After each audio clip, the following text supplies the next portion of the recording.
Tawanda, you asked the question about the soldiers' deployment, and you wanted to know that, is this justified? Did I paraphrase it well? Thank you very much. Yes, that's the short answer.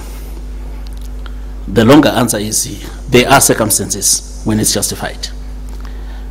Those circumstances are very much, in most times, intelligence-led. That's for the protection of property and for the protection of lives. We were faced with a situation. Let me give you an example of the Skyline toll gates.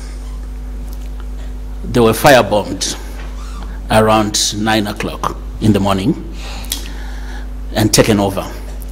Armed police ran off site, and the people that had done that commandeered the toll gates, started fleecing money and extorting money from drivers. We had over 5 kilometers of a tail end queue. People being extorted, they could not go back, they could not go forward. Some abandoned their cars, and one car which was abandoned was firebombed again. This scenario, the police enforcement were barricaded, they could not come in, and the crowd had swelled. The scenario played out from around 10 o'clock to about 4 o'clock. That was proper lawlessness.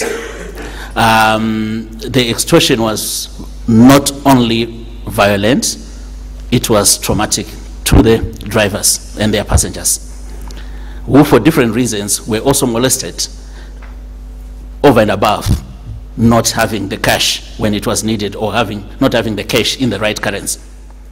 This is just one site, and there were dozens and dozens of them across Harare, forget about elsewhere. The situation was only restored to normalcy when the military was deployed to reinforce the police force. Ideally, it should have been the police who would have done this. They should have been able to restore order, but they were not. For whatever reason, they were actually victims, in the sense that several police stations, including one not so far away from these toll gates in Southley, were not only firebombed, but attacked with police cowering, dockets stolen and burned.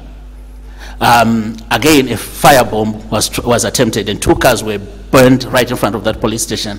I can go further with police. A firearm was stolen at this particular police post.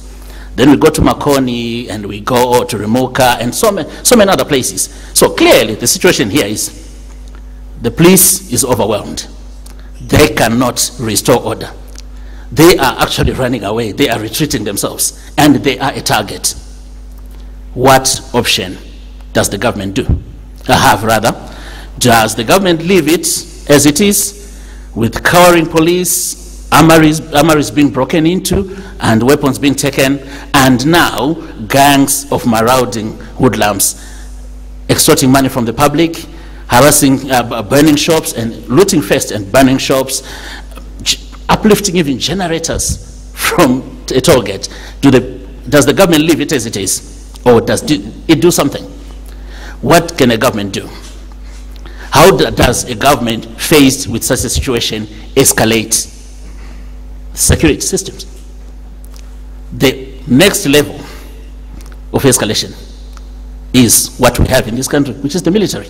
Because already the closest thing in the police force that we have, which is almost a paramilitary group, is the support unit, and they had failed to restore order. So this is why the military was deployed.